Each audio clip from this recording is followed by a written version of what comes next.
नमस्कार, स्वागत है आपका। आप देख रहे हैं JNN न्यूज़। मैं राजेश्वर चौहान और आज डॉक्टर भीमराव अंबेडकर बाबा साहब की आप देख रहे हैं जैसा कि पावन जयंती है और इसी पावन जयंती के अवसर पर हम इस वक्त मयूर विहार फेज़ 1 में हैं और फेज़ 1 में बीजेपी की तरफ से यहाँ पर उन्हें पुष्पांजलि का प्रोग्राम रखा गया है। यहाँ पर बीजेपी के जो जिला अध्यक्ष हैं विनोद जी, वो भी यहाँ पर आए हुए हैं और भूतपूर्व जो इनके जिला अध्यक्ष हैं वो भी हैं और आप देख रहे हैं इस हिसाब से यहाँ पर बीजेपी की तरफ से ये प्रोग्राम रखा गया है। भीमराव अंबेडकर इस नाम से कोई अनजान नहीं, ये वो बाबा साहब हैं जिन्होंने हर वर्ग के लिए अपने संविधान के द्वारा उन्हें ये बताया, ये एहसास कराया कि आपके अपने वजूद क्या है, क्या अधिकार हैं, क्या हक हैं आपके। और आज विडम्बना ही है कि जो कोई बाबा साहब के मूल मंत्रों से वाकिफ ना हो।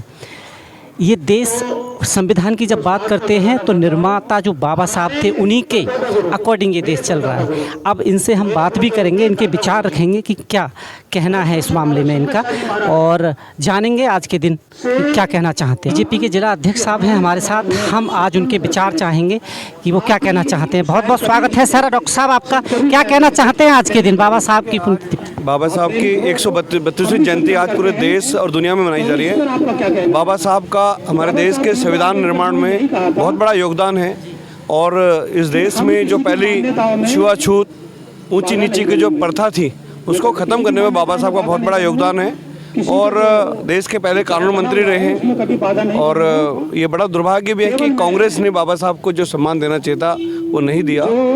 उनके जीते जी उनको सम्मान, उनकी मृत्यु के उनको भारत रत्न दिया और आज भारतीय जनता पार्टी के द्वारा पूरे देश में ये जो इस तरह के आज उनके श्रद्धांजलि, उनके जो पुष्पांजलि कार्यक्रम है। और मैं देश के यशस्वी प्रधानमंत्री मोदी जी को धन्यवाद करता हूँ कि जो उन्होंने पंच तीर्थ, जहाँ बाबा साहब की शिक्षा से लेके, जन्म से लेके, संघर्ष से लेके, वो जो 5 स्थानों पर उनको तीर्थ स्थल घोषित किया है। और आज हम लोग भारतीय जनता पार्टी और पूरा देश की जनता बाबा साहब के इस देश का हर व्यक्ति इनको ऋणी है।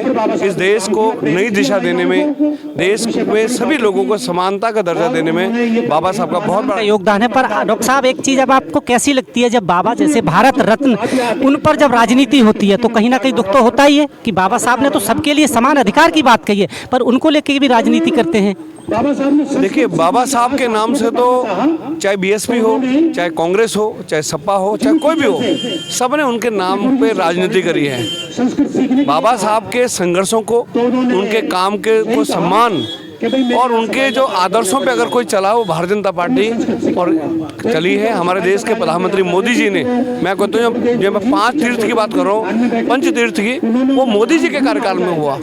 तो मुझे लगता है आज उनकी जयंती है, हमें किसी पे कटास नहीं करनी चाहिए, लेकिन इतना जरूर करनी चाहिए, चाहे मायावती जी हो, चाहे कांग्रेस हो, बाबा साहब के कार्यों को, उनके त्याग को ये लोग नहीं समझ पाए।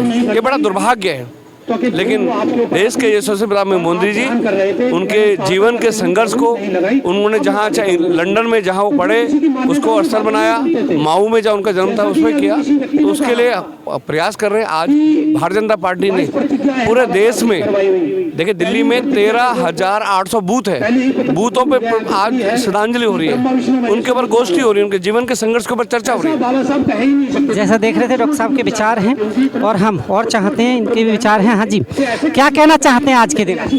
देखिए, आज बाबा साहब भीमराव अम्बेडकर जी की जयंती है। पूरे देश में हम लोग बड़े उल्लास के साथ मना रहे हैं। पहले सब लोगों को हार्दिक बधाई देता हूँ, शुभकामनाएं देता हूँ। बाबा साहब हम लोग के जीवन में बहुत सारे ज्ञान लेके आए थे। संविधान की रचना की थी उन्होंने, रिजर्व बैंक की स्थापना भी उनका बहुत बड़ा हाथ था। समाज में उनको छुआछूत का बहुत प्रताड़ना झेलना पड़ा था। इन सब को दरकिनार करते हुए भी उन्होंने अपने आप में को समाज में बहुत बड़ा नाम स्थापित किया है। हम भारतीय जनता पार्टी के कार्यकर्ता नरेंद्र मोदी जी के आदेश पर पूरे देश में बहुत ही आदर सम्मान पूर्वक उनका ये जयंती मना रहे हैं। आदर पूर्वक जयंती मना रहे हैं और हमारे साथ और सज्जन हैं। क्या कहना चाहते हैं आज के दिन आप और क्या संदेश आज के यूथ को जो बाबा साहब को जयकारों तक सीमित कर दिया है, उन्हें पढ़ते नहीं ढंग से? देखिए, बाबा साहब का जो पूरा चरित्र रहा है वो इतना विराट और इतना बड़ा रहा है कि उसके सामने जो उनकी बातें थी, जो उनके विषय थे, जो उनके महान शब्द थे, उनके आगे किसी और चीज़ों का अगर हम उस पर अनुसरण कर ले तो हमारा देश कहीं से कहीं पहुंच सकता है।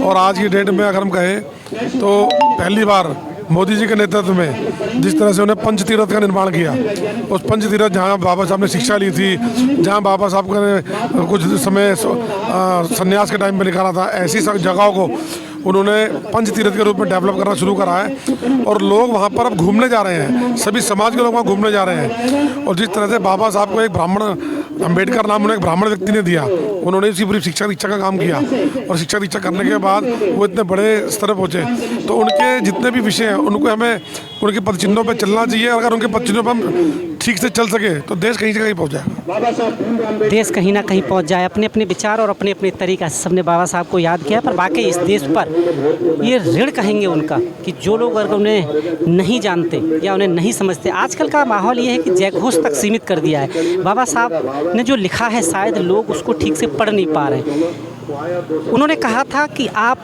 मेरी मूर्तियों पे हार मत चढ़ाइए, पर जो मैं लिखा है वो पढ़ लेंगे ना तो कहीं ना कहीं आपको आपके अधिकार पता चलेंगे, और इसके लिए शिक्षित होना ज़रूरी है। इसीलिए बाबा साहब ने हमेशा शिक्षा पे बहुत जोर दिया। आप मेरे साथ इसी तरह जुड़े रहें। आप देख रहे हैं JNN न्यूज़। बहुत बहुत धन्यवाद।